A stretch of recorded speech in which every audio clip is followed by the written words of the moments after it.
ധന്യ, നേരത്തെ വനിതാ കമ്മീഷൻ പറഞ്ഞ കാര്യം കേട്ടല്ലോ. അതിൽ ധന്യയ്ക്ക് പറയാനുള്ള കാര്യം പറയുന്ന ഘട്ടത്തിലാണ് ആ സാങ്കേതിക തടസ്സമുണ്ടായത്. ഇപ്പോൾ മറ്റ് തൊഴിൽ മേഖലകളിലെല്ലാം ഈ സെക്ഷൽ ഹരാസ്മെൻറ്റിന് കൃത്യമായ നിയമമുണ്ട്. അതിൽ ക്രിമിനൽ കേസ് എടുക്കണം എന്നടക്കമുള്ള നിയമങ്ങളുണ്ട്. ഇപ്പോൾ സർക്കാരിൻ്റെ മുന്നിൽ ഈ ഹേമ കമ്മിറ്റിയിൽ നൽകിയിരിക്കുന്ന മൊഴികൾ മാത്രമല്ല, ഡോക്യുമെൻ്ററി തെളിവുകളുമുണ്ട്.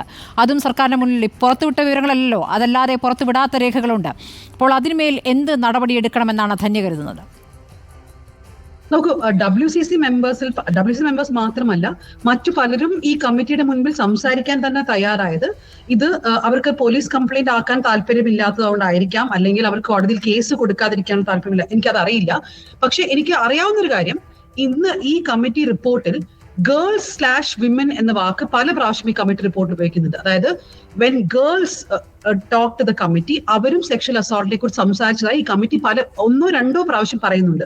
അങ്ങനെ മൈനേഴ്സ് അല്ലെങ്കിൽ ഇപ്പൊ അഡൾട്ട്സ് ആയിരുന്നവർ മൈനേഴ്സ് ആയിരിക്കുമ്പോൾ അവർ ഇൻഡസ്ട്രിയൽ സെക്ഷൽ അസോൾട്ടോ ഹാരസ്മെന്റോ ഫേസ് ചെയ്തിരുന്നുവെങ്കിൽ അത് ജസ്റ്റിസ് ഹേമയ്ക്കും മറ്റുള്ളവർക്കും അറിയുമായിരുന്നുവെങ്കിൽ അതൊരു കോഗ്നിസബിൾ ഒഫൻസ് ആണ്. അത് FIR രജിസ്റ്റർ ചെയ്യേണ്ടതായിരുന്നു എന്നാണ് എനിക്ക് തോന്നുന്നത്. അതുകൊണ്ട് തീർച്ചയായിട്ടും ജസ്റ്റിസ് ഹേമ തന്നെയാണ് ഇതിന് ഉത്തരം പറയേണ്ടത്. അതായത് അഡൽട്ട്സ് ആയാലും ശരി, മൈനേഴ്സ് ആയാലും ശരി, എന്താണ് what was the understanding between them. നമ്മൾ WCCയോട് ചോദിക്കുമ്പോൾ അവർ പറയുന്നത് അതായത് ഈ ഇൻഡസ്ട്രിയിൽ ഒരിക്കലും മാറ്റം വരില്ല എന്ന് വിചാരിച്ച സമയത്താണ് ഈ കമ്മിറ്റി രൂപീകരിക്കപ്പെടുന്നത്.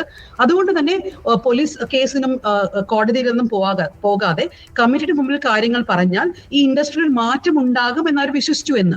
അതുകൊണ്ട് തന്നെയാണ് അവരും പറഞ്ഞിരിക്കുന്നത് റിഡാക്ട് ചെയ്ത് ഈ റിപ്പോർട്ട് പുറത്തു വിട്ടാൽ മതി എന്ന്. അപ്പോൾ ഈ മൈനറിന്റെ കാര്യത്തിലാണ് എനിക്കൊരു സംശയമുള്ളത്. മൈനേഴ്സ് ഈ കമ്മിറ്റിയുടെ മുമ്പിൽ സംസാരിച്ചിരുന്നുവെങ്കിൽ കമ്മിറ്റിയുടെ ഡ്യൂട്ടി എന്തായിരുന്നു? ശരി ധന്യ, ഇപ്പോൾ ഇതിന്മേൽ എന്ത് നടപടി സർക്കാർ എടുക്കുമെന്നാണ് ഈ ഘട്ടത്തിൽ ധന്യ പ്രതീക്ഷിക്കുന്നത്? റിപ്പോർട്ട് കയ്യിൽ കിട്ടിയിട്ട് 4.5 വർഷം, ഇത് പുറത്തുവിടാൻ കോടതി ഉത്തരവിട്ടിട്ട് ഇത്രയും ദിവസം. അപ്പോൾ എങ്ങനെയെങ്കിലും പുറത്തുവിടാതിരിക്കാനുള്ള സാഹചര്യങ്ങൾ പഴുതന്വേഷിച്ചു കൊണ്ടിരിക്കുകയായിരുന്നു സർക്കാർ എന്നുള്ളതാണ് നമ്മുടെ മുന്നിൽ വന്നിരിക്കുന്ന തെളിവുകൾ. ഇനിയിപ്പോൾ ഇതാ കോൺക്ലേവ് വിളിക്കാൻ പോകുന്നു. ഈ പറയുന്ന ഈ പ്രത്യേക മാഫിയ എന്ന പ്രയോഗം തന്നെയാണ് ഇവർക്കെതിരെ ഉപയോഗിക്കുന്നത്. 15 പേരടങ്ങുന്ന വലിയൊരു മാഫിയ അവിടെ പ്രവർത്തിക്കുന്നു. അതിൽ സംവിധായകർ, നടന്മാർ,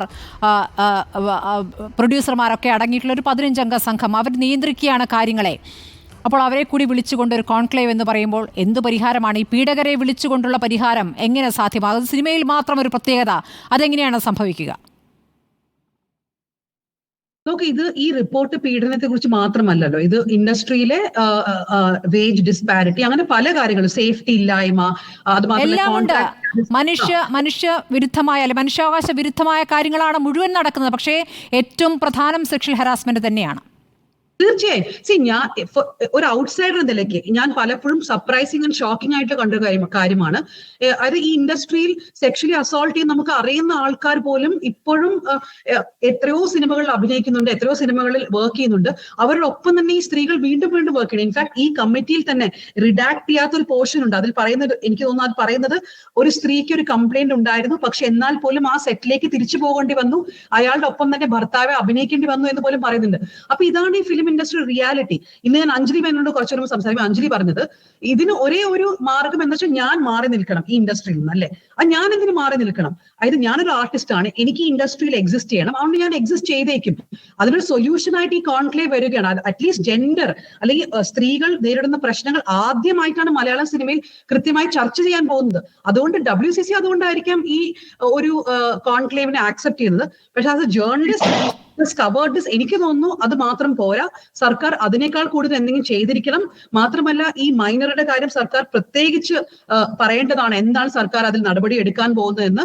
അത് മാത്രമല്ല, നിങ്ങൾ പറഞ്ഞതുപോലെ ഈ അസോൾട്ട് ചെയ്ത ആൾക്കാരും അസോൾട്ട് ചെയ്യപ്പെട്ട ആൾക്കാരും ഒരുമിച്ച് ഇരുന്ന് ഒരു സൊല്യൂഷൻ കണ്ടുപിടിക്കാൻ പറ്റില്ലല്ലോ. അറ്റ്ലീസ്റ്റ് ഈ പവർ സ്ട്രക്ചറിൽ ആരാണ് മുകളിൽ എന്ന് നമുക്ക് കൃത്യമായി അറിയുമെങ്കിൽ അറ്റ്ലീസ്റ്റ് അവരെ മാറ്റി നിർത്തിക്കൊണ്ടായിരിക്കണം ഒരു സൊല്യൂഷൻ. അങ്ങനെ സംഭവിക്കുമെന്ന് കരുതാമോ ഇതുവരെയുള്ള സാഹചര്യത്തിൽ? അതാണ് ദീദി നേരത്തെ ചൂണ്ടിക്കാണിച്ചത്.